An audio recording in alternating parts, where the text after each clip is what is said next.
तो रुक्मिणी जी के परम पद भगवत धाम लीला संवरण की कथा कैसी है, बहुत ध्यान से सुनिएगा। श्री भृगु ऋषि का द्वारिका आगमन हुआ। एक बात तो निश्चित है, संसार में कुछ भी होता है सब ठाकुर जी की इच्छा से ही होता है। तो भृगु ऋषि पधारे द्वारिका, और द्वारिका जैसी आए तो यहां के महाराज सब धनवान लोगों ने, पूरी द्वारिका धनवानों की है, बड़े बड़े सेठ साहूकार सब लोगों ने द्वार मार्ग पर दोनों तरफ पुष्प लेकर के सब खड़े हो गए। महाराज इतने बड़े संत पधार रहे हैं, उनके स्वागत में सब लोग पुष्प वर्षा करने लगे।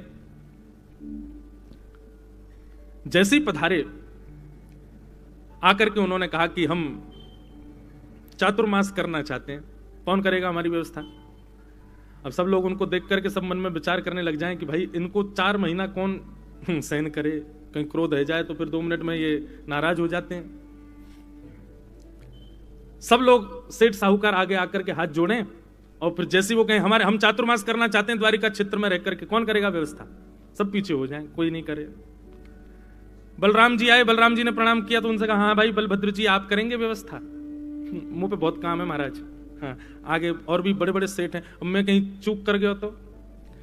सबको प्रणाम करते हुए जैसे द्वारिकाधीश और श्री रुक्मिणी जी दोनों खड़े थे, थोड़े चेहरे पर लालिमा आ गई, थोड़े क्रोध में भर गए ऋषि। द्वारिकाधीश बोले आप हमारे नगर में पधारे भगवान, आपका सत्कार, हमारा सत्कार स्वीकार करें। बोले सत्कार क्या स्वीकार करें, जब से आए किसी ने भी एक बार भी झूठे मुंह भी हमसे ये नहीं कहा कि हम आपकी सब व्यवस्था करेंगे। अरे कोई संत ऋषि कृपा करते हैं नगर के ऊपर तब वहां चातुर्मास करते हैं, हम आपकी द्वारिका में आए, आपकी द्वारिका कैसी है, बस नाम के सब लोग दिखावे के धनवान है, यहां पर कोई हमारी सेवा नहीं करना चाहता। ठाकुर जी बोले महाराज औहदे से सेवा होती है ना, अब आपके लायक कोई है ही नहीं, हम ही हैं आपके लायक, इसलिए हर कोई नहीं कर पाए, हम करेंगे, आप आज्ञा करो, जैसी जो व्यवस्था कहेंगे सब करने को तैयार। ठाकुर जी ने चरणों में प्रणाम किया। और रुक्मिणी जी का एक स्वभाव है बंधुओं, जहां ठाकुर जी की रजामंदी वहां रुक्मिणी जी की रजामंदी, कभी मना नहीं करती। ठाकुर जी ने स्वीकार किया हम आपकी सब व्यवस्था करेंगे, आप पधारो। और श्री भृगु ऋषि पधारे, विराजमान हो गए। ठाकुर जी से कहा हम आपके पूरे नगर का भ्रमण करना चाहते हैं। बोला हाँ हाँ महाराज आइए पधारिए, सुंदर सुंदर रथ खड़े कर दिए बाहर। बोले विराज जाओ, आपको जो प्रिय लगे उसमें विराजमान होकर के आप चलो। बोले अब आप हमारे यजमान हो, आप हमारे सर्व व्यवस्थाओं के नियोजन करता हो, और हम रथ में साधारण घोड़े वाले रथ में बैठ करके जाएं, इसमें हमारी रुचि नहीं है। भगवान बोले आज्ञा करें तो फिर क्या व्यवस्था करूं मैं। बोले आप और आपकी गृहिणी दोनों युगल यजमान हैं हमारे, ऐसा कोई साधन मंगाओ जिसको आप दोनों उठाओ और हम उसमें बैठे, तब हमको नगर में घुमाना। सब लोग देख करके चौंक गए, बोले ये कैसी इनकी इच्छा, ठाकुर जी से कह रहे हैं ऐसा कोई साधन मंगाओ कि आप उठाओ और रुक्मिणी जी भी उठाएं। अच्छा ठाकुर जी को अकेले कह देते तो बात समझ भी आती, रुक्मिणी जी भी। बलराम जी महाराज तो बोले कहां है मेरे हलमुसल, बताइयो मैं अभी बताऊंगा बाबा है लाला ते कह दी बात ठीक समझ में आवे, मोते कह दे तो हमारी बहुरानी। ठाकुर जी ने सबको नेत्र दिखा, बोले सब शांत हो जाओ, जो आज्ञा करेंगे सब करना है। अच्छा एक और बात, आज्ञा के पालन में यदि जरा भी कोई विलंब करे तो उनको क्रोध आ जाता, वो तो सीधे कमंडल हाथ में लेके जली लेने को, श्राप देने को हो जाते। ठाकुर जी ने एक ऐसा रथ मंगाया जिसमें जहां घोड़े लगाए जाते हैं वहां घोड़े की जगह कोई मानव खड़ा होकर के और फिर उसको खींचे, और उस रथ में ऋषि को विराजमान करके श्री रुक्मिणी जी और ठाकुर जी दोनों रथ को खींच रहे हैं और पूरी द्वारिका का भ्रमण करा रहे हैं। ऋषि के मन में बार बार भाव आ रहा है कि मैं ठीक नहीं कर रहा हूं, लेकिन ये सब करवा ठाकुर जी रहे हैं उनसे। नेत्रों में आंसू आते हैं तो पहुंच लेते हैं, पहुंच करके फिर अपने आप को संभाल लेते हैं। द्वारिका के सब लोग जहां जहां से रथ निकले तहां तहां के लोगों के नेत्र सजल हो जाएं, हमारे द्वारिकाधीश कैसे सेवा कर रहे हैं। सब जगह रथ को घुमा करके लाए, और ठाकुर जी को देख करके तो फिर भी लोग एक बार को समझ जाएं, पर रुक्मिणी जी को देख करके तो कोई नहीं समझ पाया। भ्रमण करते हुए वापस लौट करके आए, आकर के कहा, आहा आनंद आ गया, आपकी द्वारिका नगरी पूरी देख करके बहुत सुख मिला, चलो अब हमको प्रसादी पवाओ। और प्रसादी भी रुक्मणी जी के हाथ की बनी होनी चाहिए। रुक्मणी जी ने सुंदर प्रसादी बनाई, प्रसादी बना करके महाराज पधरा दी। ऋषि पाने लगे। पाने के पश्चात ठाकुर जी सन्मुख बैठे थे, परोसवाई कर रहे थे। बोले भगवान कोई आज्ञा हो तो आप कृपा करें। ऋषि ने आज्ञा की। बोले जितना उच्छिष्ट इसमें बचा है ना, आप इस सब का अपने ऊपर लेप लगा लीजिए, अपने सिक से लेकर के चरण कमल तक सब में इसका लेप लगा लो। अरे भाई, कोई ऋषि घर आता है, संत घर आते हैं, उनका शीत प्रसादी पाई जाती है, थोड़ा बहुत वो अगर अपने पात्र में छोड़ दें तो सब लोग प्रसाद के रूप में स्वीकार करते हैं, पर ऐसा तो कोई नहीं करता कि लो इस सबके सबसे स्नान कर लो। लेकिन उन्होंने आज्ञा कर दी, बोले कि आप इस सबसे स्नान कर लीजिए, अपने पूरे अंग पर इसका लेप लगा लीजिए। द्वारिकाधीश ने एक क्षण भी विचार नहीं किया। रुक्मणी जी खड़ी, सत्यभामा खड़ी, जामवती खड़ी, बलराम जी तो बहुत देर से हलमुसली ढूंढ रहे हैं अपने। ठाकुर जी ने दुबकवा के धरवा दिए, बोले इनको धर दो भीतर, कहीं से ले आएंगे नहीं तो ये। ठाकुर जी ने तुरंत वो पात्र जो सुंदर थे सामने, उनमें से जो जो सामग्री थी लेकर के अपने अंग प्रत्यंगों पर उसको लगाना प्रारंभ कर दिया, विचार नहीं किया। संपूर्ण अंग पर उच्छिष्ट शीत प्रसादी के रूप में जो जो सामग्री थी सबको ठाकुर जी ने अपने तन पर लेप कर लिया, बिल्कुल विचार नहीं किया। भृगु ऋषि मनी मन कह रहे हैं, बोले भगवान ये सब क्या करवा रहे हो आप मुझसे। ठाकुर जी बोले बस चुपचाप करते जाओ जो हम करवा रहे हैं, बिल्कुल चिंता मत करो। रुक्मणी जी इतने में कोई सामग्री लेकर के आई, सामग्री लेकर के आई तो देखा भाई ठाकुर जी क्या कर रहे हैं, सारी सामग्री ले लेकर के और अपने अंग पर, मुख पर, हाथों पर ऐसे इस प्रकार सब जगह लगा रहे हैं। और कहते हैं कि उससे प्रसन्न होकर के ऋषि ने आशीर्वाद दिया कि आपका संपूर्ण अंग वज्र का हो जाएगा ठाकुर जी। लेकिन ठाकुर जी ने अपने चरण के तलवे में कोई शीत प्रसादी का लेपन नहीं किया। तो ऋषि ने कहा भी कि आपने सर्वांगीण अंग पर लगाया, तलवे क्यों छोड़ दिए। तो ठाकुर जी कहते हैं किसी संत की शीत प्रसादी को मैं अपने चरणों में थोड़ी लूंगा, मेरे चरण थोड़ी उसका स्पर्श करेंगे।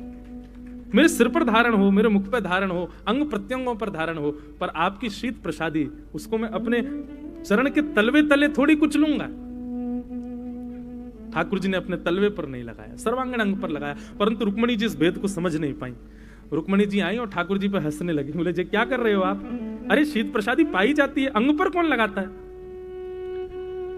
भृगु ऋषि के इतने में भृगुटी टेढ़ी हो गई, ऊपर उठा लेंगे। बोले अच्छा, हमारी बताई हुई आज्ञा पर रुक्मणी जी हंस रही हैं, अभी श्राप देता हूं। रुक्मणी जी बोले अरे गलती हो गई महाराज, मुझे पता नहीं था आप क्या कह रहे हैं। बोले नहीं, आपके हृदय में विचार भी कैसे आया कि ये क्या कह रहे हैं क्या नहीं कह रहे हैं, ये विचार मात्र क्यों हुआ आपको। आज्ञा गुरु नाम अविचारणीयाम, गुरु की आज्ञा पर विचार नहीं करते हैं, विचार किया इसीलिए आप हंस रही हो। रुक्मणी जी को ठाकुर जी शांत करने लगे। बोले कुछ मत कहो। बोले मैं क्या करूं, मैं तो कुछ कहा ही नहीं, थोड़ी सी मुस्कुरा गई तो उसमें ही नाराज हो गए। बोले क्षमा मांग लो और दंड के लिए पूछो कि आप दंड दे दीजिए। रुक्मणी जी ने तुरंत चरणों में प्रणाम किया। बोले कि आप जो दंड देंगे मुझे स्वीकार है, मुझसे अपराध हो गया। बोले तुम्हारा यही दंड है, जाओ द्वारिकाधीश से 12 वर्ष के लिए दूर हो जाओ, वियोग हो जाएगा। रुक्मणी जी तो मूर्छा जैसी आ गई। बोले कोई भी दंड दे देते, स्वीकार कर लेती, लेकिन आपने तो मुनिवर प्राण मांग लिए हमारे। ठाकुर जी हाथ पकड़ रहे हैं, बोले स्वीकार कर लो। अब रुक्मणी जी ने स्वीकार नहीं, बोल दिया कि आप कोई भी दंड दे स्वीकार है, पर प्राण मत मांगिए। अब इतनी भी वाद विवाद क्यों कर रही हो, देख नहीं रही हो भृगु ऋषि हैं। भृगु ऋषि बोले अच्छा, अब फिर संशय, पहले तो दंड मांगा और दंड दिया तो वो भी अस्वीकार।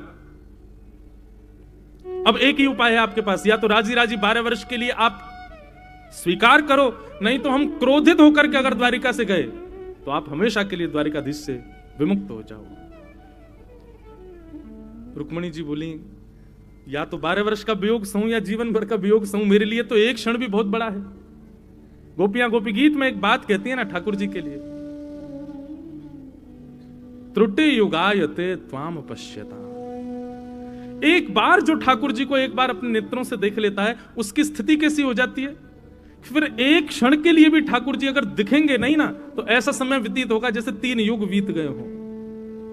एक बार ठाकुर जी किसी के नेत्रों को दिख गए, उसके बाद वो दर्शन के बिना रह नहीं पाएगा।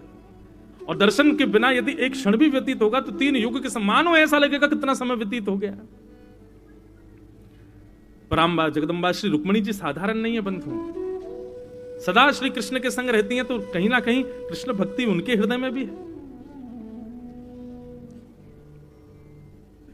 तब नेत्र भर आए, कहा भगवान जैसी आप आज्ञा करें, मैं चली जाऊंगी, मैं 12 वर्ष का वियोग स्वीकार करना मुझे मंजूर है, पर एक क्षण भी द्वारिकाधीश के बगैर रहना यह संभव तो नहीं है, पर फिर भी मैं रहने का प्रयास करूंगा। भृगु ऋषि अपने आप मन में स्वयं ठाकुर जी से बात करें, भगवान आप मुझे कितने बड़े पाप का भागी बना रहे हैं, मैं आप दोनों युगलों को दूर कर रहा हूं और पूरा विश्व कहेगा मैंने दूर किया। ठाकुर जी बोले नहीं, इसके पीछे कारण है भगवान, आपको ये करना पड़ेगा, बहुत सावधानी से सुनिएगा। भगवान रुक्मिणी जी को एकांत में जाकर के कहा आप चिंता मत करो, आप सुंदर एक विग्रह बालूका से बनाइएगा, हम अपना आवेश उस विग्रह में आपके पास छोड़ देंगे, तो जब भी आपको हमारा स्मरण हो उस विग्रह का दर्शन करना, आपको लगेगा हम सामने ही बैठे हैं, आप हमसे चर्चा करना, वार्ता करना, जो आपको भाव लगे सब करेंगे, परंतु ये होना जरूरी है, नहीं तो ऋषि नाराज हो जाएंगे। और श्री रुक्मिणी जी ने स्वीकार किया और बेट द्वारिका में जाकर के श्री रुक्मिणी जी ने 12 वर्ष तक ठाकुर जी का वियोग और उसी 12 वर्ष में ठाकुर जी की एक सुंदर बालूका से प्रतिमा बनाई, जिसकी आज भी बेट द्वारिका में द्वारिकाधीश के रूप में सेवा होती है। पर यह सब हुआ क्यों? ठाकुर जी ने किशोरी जी को, श्री रुक्मिणी जी को भेजा ही क्यों? क्योंकि लक्ष्मी जब तक द्वारिका में रहेगी तब तक परम पद और अपनी लीला संवरण का कार्यक्रम हम कर नहीं पाएंगे।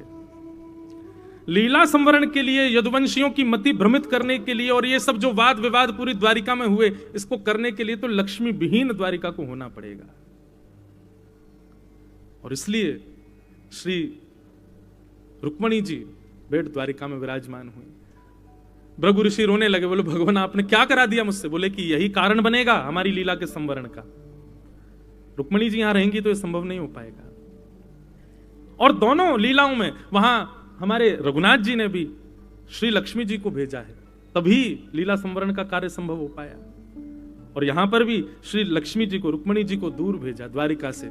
लक्ष्मी विहीन होते ही आचार्य विहीन हो जाएगा व्यक्ति, तो स्वच्छंद बुद्धि हो जाएगी, और स्वच्छंद बुद्धि होते ही नकारात्मकताएं प्रवेश करेंगी, नकारात्मकताएं प्रवेश करते ही निश्चित नकारात्मकताएं प्रवेश करते ही कहा रो भैया, सब लोग इधर देखो, गुरु विहीन मत हो आप लोग। लक्ष्मी विहीन होते, आचार्य विहीन होते ही नकारात्मकताएं बुद्धि में प्रवेश करेंगी, और बुद्धि में नकारात्मक प्रवेश करते ही ये मूल्य को नहीं समझेंगे, भाव को नहीं समझेंगे, गुरु प्रदत्त भावों को नहीं समझेंगे, युद्ध करेंगे, गलत मार्ग का उपयोग करेंगे, संत ऋषियों का अपमान करेंगे और सर्वनाश होगा उससे। इसलिए लक्ष्मी विहीन हुई द्वारिका, इसलिए रुक्मिणी जी को भेजा गया बेट द्वारिका। तब रुक्मिणी जी गईं और जाकर के बेट द्वारिका में ठाकुर जी के साथ में वियोग सहने लगे। रुक्मिणी जी को भगवान ने एक बात कहकर के बेट द्वारिका भेजा, बोले रुक्मिणी जी आपको 12 वर्ष इतने भारी लग रहे हैं, और वहां ब्रजवासी जिनका मैं प्राण हूं 100 वर्ष हो गए मुझसे मिले हुए, आज तक मेरे प्रेम भक्ति के बल पर जीवित है। प्रेम इसे नहीं कहते कि आप प्रेमी से विमुक्त होकर के अपने प्राण त्याग दो या फिर किसी भी प्रकार का कोई अनीत कृत्य करो। प्रेम इसे कहते हैं कि हमारा प्रेमी सदा चित्त में विराजमान रहे, हमारी मन बुद्धि चित्त भाव स्थिति सदा उसमें लगी रहे, इसको प्रेम कहते हैं। भले ही उसका प्रत्यक्ष हमारे सामने दर्शन ना हो रहा हो, लेकिन हमारी चित्त वृत्ति और प्रत्येक अंग उसका स्मरण करे, इसे प्रेम कहते हैं। आपको यदि ये 12 वर्ष व्यतीत करने हैं तो उसके लिए आप श्री जी का स्मरण करो, किशोरी जी का स्मरण करो, ब्रजवासियों का स्मरण करो, और नित्य वहां पर किसी वक्ता के द्वारा हमारी ब्रज की लीला सुनती रहना, आपको बल मिलेगा, और मेरी सेवा करना। तब रुक्मिणी जी बेट द्वारिका में जाकर के विराजमान हुई, और जैसे ही लक्ष्मी का यहां से प्रवास हुआ, यदुवंशियों की बुद्धि भ्रमित हो गई। भगवान रोज उपदेश देते थे तो अब तक समझ आता था, लेकिन रुक्मिणी जी के जाने के बाद अब ठाकुर जी के उपदेश भी समझ में नहीं आते। भगवान कहते हैं संतों का अपमान कभी मत करना, नहीं तो भगवान होके भी नहीं बचाऊंगा मैं। और उन्हीं यदुवंशियों ने संतों के अपमान के लिए शाम्ब को साड़ी पहना करके संतों का अपमान किया, और संतों ने श्राप दे दिया, जाओ पूरे यदुवंश का सर्वनाश करने वाला लोह पिंड जन्म लेगा। और फिर कथाएं तो बहुत सारी हैं। एक कथा और आती है कि द्वारिका में किसी को श्राप लगा ही नहीं था, भगवान जबरदस्ती सबको सोमनाथ ले गए ताकि श्राप लगे। क्यों? बड़ी बड़ी रहस्यमयी कथाएं। द्वारिका विश्वकर्मा ने बनाई है, और श्राप लगना, सूतक लगना, पातक लगना, ये सब वहां संभव होते हैं जो ब्रह्मा की पृथ्वी है। तो द्वारिका में किसी को श्राप लगा ही नहीं था। लेकिन जब यदुवंशी सब भगवान के पास गए तो भगवान जाके कहने लगे, भगवान हमको श्राप लग गया, आप कोई उपाय बताओ, अब क्या करें क्या करें। अरे हमको तो श्राप लग गया, आप पूरे विश्व के पाप निवारण करते हैं, सबके श्राप नष्ट करते हैं, यदुवंशियों के श्राप भी दूर करो। भगवान बोले यही नहीं करना है हमको। क्यों? बल के ऊपर यदि कोई नेतृत्व करता ना हो तो बल का व्यक्ति दुरुपयोग करता है। ठाकुर जी कहते हैं मुझे लीला पूरी करनी है और मैं लीला पूरी करके जाऊंगा, मतलब मैं नेतृत्व करता इनके ऊपर नहीं रहूंगा तो ये मेरे द्वारा प्राप्त किए धन बल, सम्मान बल, सबका ये दुरुपयोग करेंगे, इसलिए इनका विनाश करवाना जरूरी है। ठाकुर जी बोले एक उपाय है। बोले क्या? बोले हमारे सौराष्ट्र में सोमेश्वर महादेव हैं, सोमनाथ। हमने सुना है कि चंद्रमा को जब अपने रूप से विहीन होने का श्राप लगा तब सोमेश्वर महादेव की उपासना करके चंद्रमा को सोमेश्वर महादेव ने कहा 15 दिन तुम श्राप में रहोगे, रूप विहीन होगे, फिर 15 दिन हमारा आशीर्वाद लगेगा, तुम फिर से रूप में आ जाओगे। तो हो सकता है हमारे यदुकुल को लगे श्राप को वरदान में परिवर्तित सोमेश्वर महादेव कर दें। तो सब लोग चलो नाव में बैठ बैठ कर सोमनाथ जी जाएंगे, ब्राह्मणों को दान करेंगे, वहां अभिषेक करेंगे। ये जब बात भगवान ने कही तो यदुवंशी नाचने लगे। और यदुवंशियों का नृत्य देख करके सब नाच रहे थे, लेकिन कोने में उद्धव बैठा भगवान को देख रहा था। भगवान बोले क्या बात है? उद्धव पास आके बोले मैं ये विचार कर रहा हूं कि आप कितने चतुर हो ठाकुर जी, आप बहुत चतुर हो। भगवान बोले क्यों? बोले आपकी ये पृथ्वी विश्वकर्मा ने बनाई है, द्वारिका नगरी समुद्र के बीच में, और विश्वकर्मा की बनाई हुई इस नगरी में किसी को श्राप नहीं लगता, किसी को सूतक नहीं लगते, किसी को पातक नहीं होता। ये हर प्रकार की स्थितियां जो होती हैं ये ब्रह्मा की बनाई पृथ्वी पर होती हैं। ये विश्वकर्मा की नगरी है द्वारिका, यहां किसी को श्राप लगा ही नहीं। आप जबरदस्ती नाव में बैठा के सोमनाथ ले जा रहे हो, वहां पैर रखते ही सबको श्राप लग जाएगा। भगवान ने तुरंत उद्धव का मुख बंद किया, कमरे में ले जाके बंद कर दिया। बोले चुपचाप बैठा रहे यहीं पे, तू बाहर आया तो तेरे को देख लूंगा मैं। उद्धव ने पूछा नाथ आप कर क्यों रहे? बोले ये जरूरी है, इसी के लिए रुक्मणी जी गई हैं और इसी के लिए मैं सबको लेके जाऊं। और भगवान सबको नाव में बैठा करके सबको लगने लगा कि हम तो श्राप विहीन हो जाएंगे। नहीं, जैसे ही सोमनाथ की पृथ्वी पर पहुंचे, ब्रह्मा की द्वारा बनाई हुई पृथ्वी पर जाति जैसे यदुवंशियों ने पैर रखे सबको श्राप लग गया। वहां भगवान ने दान पुण्य आदि सब करवाया। बोले चलो जाते जाते दान कर चलो। सबको लगने लगा अब तो हम श्राप से बच जाएंगे, लेकिन आते ही सबकी बुद्धि भ्रमित हो गई और आपस में लड़ते झगड़ते एर का नाम की उस कुशा को एक दूसरे पर फेंकते हुए यदुवंशियों ने अपने यदुकुल का सर्वनाश किया।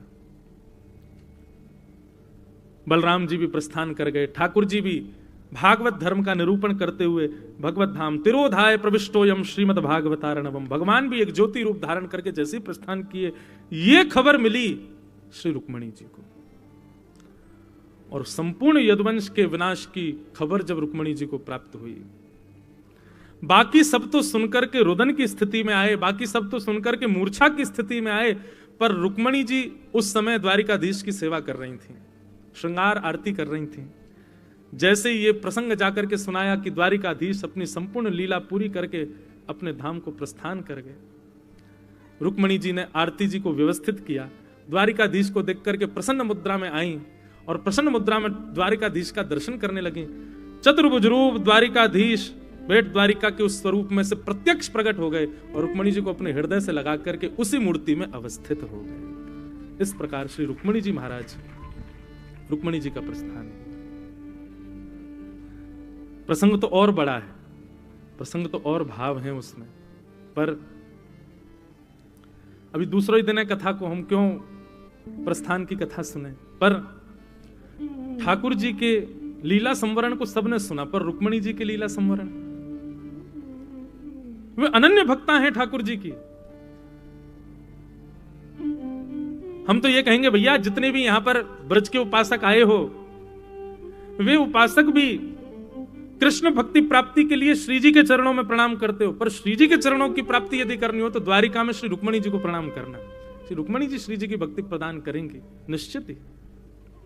वे आचार्या हैं, भक्ति में कोई हमसे त्रुटि ना हो, उसका पूर्ण ध्यान आचार्य रखते हैं। आचार्य स्वरूप में श्री लक्ष्मी जी रुक्मणी रूप में विराजमान है। ऐसी रुक्मणी जी अपने पत्र का प्रारंभ एक भक्त हूं मैं इस भाव से करती हैं, और भक्त की प्रथम पहचान श्रवण भक्ति, प्रथम भक्ति। इसलिए रुक्मणी जी कहती हैं कि श्रुत्वा गुणान भुवन सुंदर शृण्वतांते निर्विश्य कर्ण विवरे हरतोंगतापम रूपम दृशाम दृशिमदाम अखिलार्थ लाभम त्वयि अच्युता विशति चित्रम पत्रपम में। अपनी प्रथम भक्ति में श्री रुक्मणी जी श्रवण भक्ति की आचार्य हैं। वे भक्त हैं, वे एक राजकन्या में राजपुत्री हैं, लक्ष्मी के स्वरूप में हैं। इन सब भावों को प्रथम व्यक्त नहीं किया श्री रुक्मणी जी ने। वे भक्त हैं, और भक्त का प्रथम श्रृंगार श्रवण भक्ति है। इसलिए श्रवण भक्ति से अपनी स्तुति को आच्छादित किया श्री रुक्मणी जी ने। और ठाकुर जी ने एक श्लोक सुनते ही रुक्मणी जी को स्वीकार किया। तो नवदा भक्ति में प्रथम भक्ति श्रवणम, श्रवण भक्ति, ठाकुर जी की कथा के प्रति श्रवण, ठाकुर जी की लीलाओं का श्रवण। और श्रवण के द्वारा क्या करना चाहिए बंधु? मानस में श्रवण के बताए हुए भाव अवस्थित हों। जो लीला सुनाई जाए, जो भाव बताए जाए, वो मानस में तुरंत प्रकट हों, ऐसा भाव। केवल श्रवण तक सीमित ना रहे। जैसे औषधि सेवन करने पर बीमारी दूर हो जाती है, क्यों? औषधि जाकर के शरीर को लग रही है। ठीक वैसे ही श्रवण भक्ति आपके जीवनचर्या में दृष्टिगोचर होनी चाहिए। श्रवण भक्ति आपकी दिखनी चाहिए कि हां, ये श्रवण भक्ति करी है, ऐसा आपके व्यवहार में, आचार में, स्वभाव में दिखना चाहिए। तब आपका कथा सुनना सार्थक है। और एक बात और बताएं बंधुओं, किसी किसी की श्रवण में ज्यादा रुचि नहीं बन पाती, लेकिन फिर भी वे चाहते हैं कि रुचि बने।